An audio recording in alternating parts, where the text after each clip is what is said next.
Hey storyteller!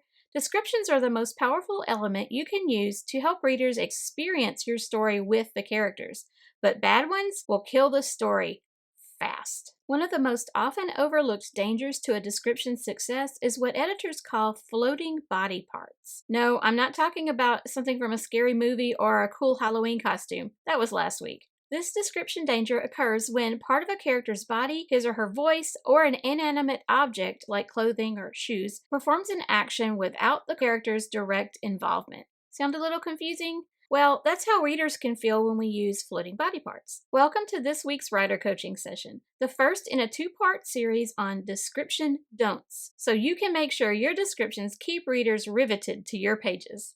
Hi, I'm Bridget from B Squared Writer Coaching. I'm an author, editor, and your story coach, here to help you make your story powerful, polished, and publishable so you can move readers and help them experience your character's journey with maximum emotional impact. First, I have a gift for you just for visiting my channel, a list of filter words to cut from your story. Filter words are another description don't because they create a narrative barrier between the reader and your character's experiences. This free PDF contains a list of more than 30 such words to eliminate from your story. Just click the link in the description or visit b2writercoaching.com/filter. That's the letter B, the number 2, writercoaching.com/filter to download your copy today. If you'd like to learn more about why we should avoid filter words and how to eliminate them from your story, check out this video linked above, and I'll also link it in the description. And be sure to watch all the way to the end of today's video so you won't miss this week's Power Up, a super practical action step you can use right now in the story you're working on. So why are floating body parts dangerous to your story's descriptions?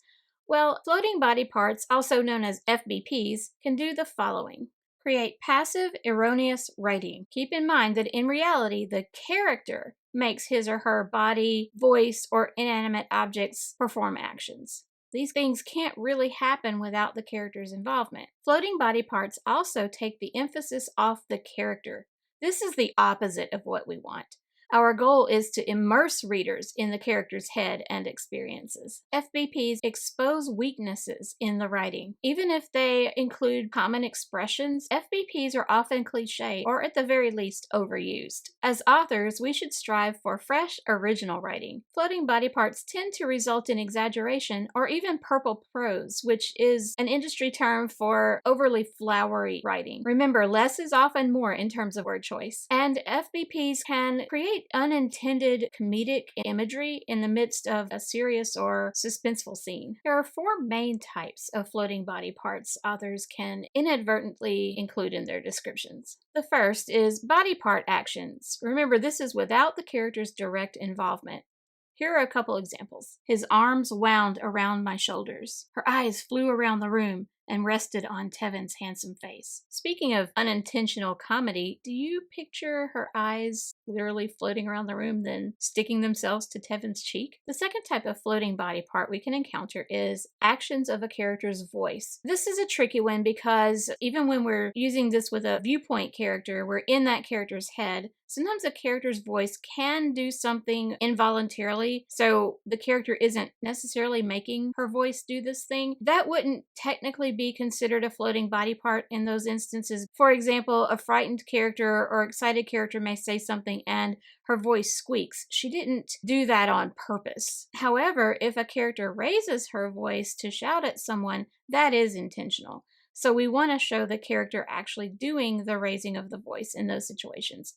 Here's an example. My voice rose. Well, for one thing, it's vague. Your voice can rise in pitch or in volume, but we don't know which is going on here. If her voice rose in pitch, then I would just say it squeaked or some other more descriptive verb than rose, because that will let the reader know we're talking about the pitch of the voice instead of shouting. But if it is rising in volume, we need to show the character doing this intentionally. Even if a character isn't thinking, I'm going to raise my voice now, which we usually don't, a character will know that he or she is angry most of the time.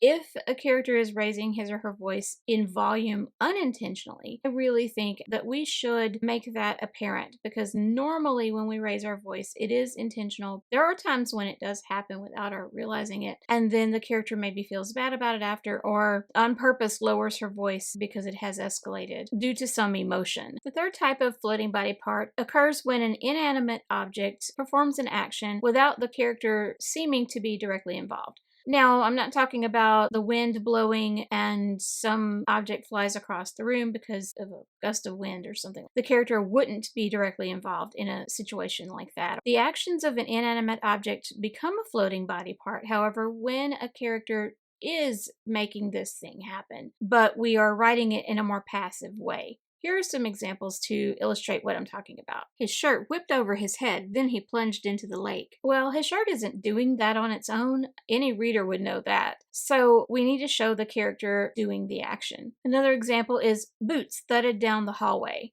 The boots aren't thudding down the hallway by themselves, unless this is a fantasy. Even in that case, it's going to either be happening because some character is using a form of magic to make the boots do this, or maybe there's a ghost wearing the boots, that kind of thing. Either way, someone is making this happen. Another variation of the floating body part occurs when writers ascribe human emotions to either a part of a character's body or an inanimate object. For example, nervous fingers. Fingers wouldn't be nervous, the character is. Here are a few examples. He fixed impatient eyes on the screen, waiting for the email. Her happy feet wouldn't keep still. He answered with a confused shrug.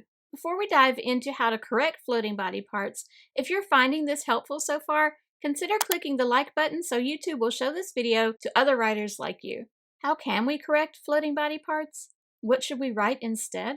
As with weak verbs and passive voice, we can correct floating body parts by simply showing the character doing the action. Here are possible revisions of the examples we looked at earlier. Remember these examples of body part action FBPs? For the first one, he wound his arms around my shoulders, instead of his arms wound around my shoulders. For the second one, she spun in a circle, scanning the room, then froze, staring at Tevin's handsome face. And for our example of a voice action FBP, instead of my voice rose, I raised my voice. And for inanimate object actions as FBPs, here are the revisions. For the first one, he whipped his shirt over his head, then plunged into the lake. So we see the character actually is the one who's removing the clothing. What about those boots that thudded down the hallway by themselves? The thuds of booted footsteps echoed down the hallway. Now, you may be thinking this is still an FBP because the footsteps are thudding down the hall instead of a character walking down the hall.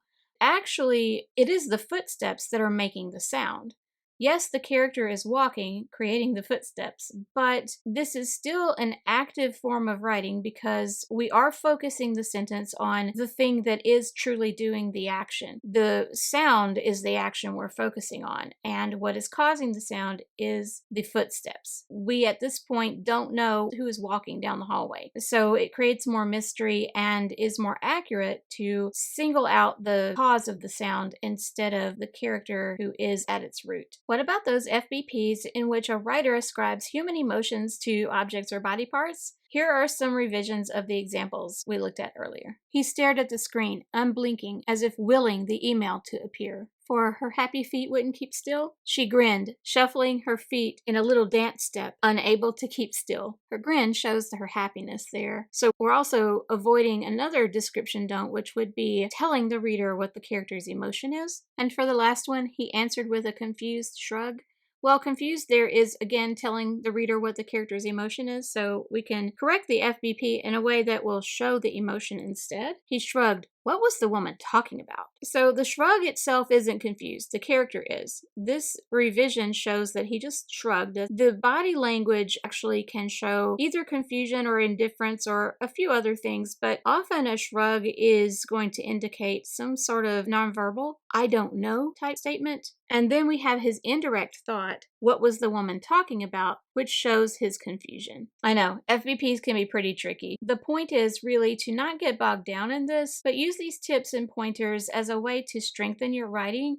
If you're just not sure how else to say it, then I would suggest just keep the FBP and move on. Also, don't tackle these in the first draft stage. I would suggest waiting until you start editing because they can really bog you down in the story. Well, we've looked at examples of floating body parts and how to correct them, but are FBPs ever acceptable? Yes, in some rare cases. Before we get into what those instances are, keep in mind that even with these, you want to use them on rare occasion because FBPs can be cliche or overused expressions. Speaking of overused expressions, the first instance in which an FBP might be acceptable is if it is a common expression. Some FBPs have become acceptable figurative language, so you don't have to eliminate all of those. In some cases, in fact, especially in dialogue, these may provide the best way to get a point across. For example, she raised a hand and shaded her eyes.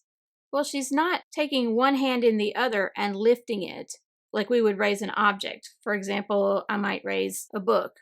Even some common expressions like she rolled her eyes at him, well, that is technically an FVP and can create a really hilarious image if you think about it. She rolled her eyes at him, but then he picked them up and gave them back to her. There was a comedian at one point who used this in part of his comedy sketch, but it is such a commonly used expression. You could keep that one.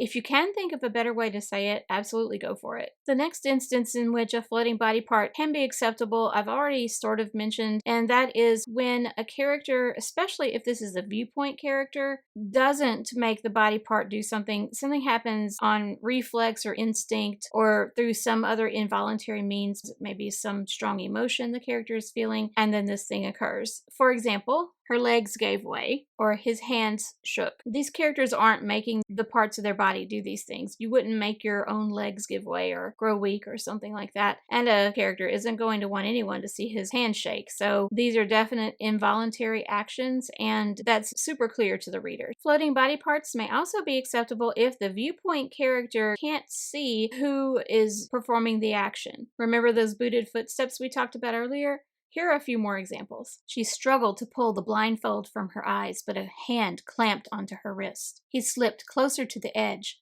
Strong arms wrapped around his waist. "I've got you, son," his dad said from behind. Notice that even though we did use the FBP in a way here with the hand clamping onto the girl's wrist and strong arms wrapping around the little boy's waist when his dad caught him, we are not using passive writing as much as in some instances. We do have the arms performing the action and the hand clamping onto the girl's wrist is performing the action. We didn't say she struggled to remove the blindfold, but her wrist was grabbed. That would be passive.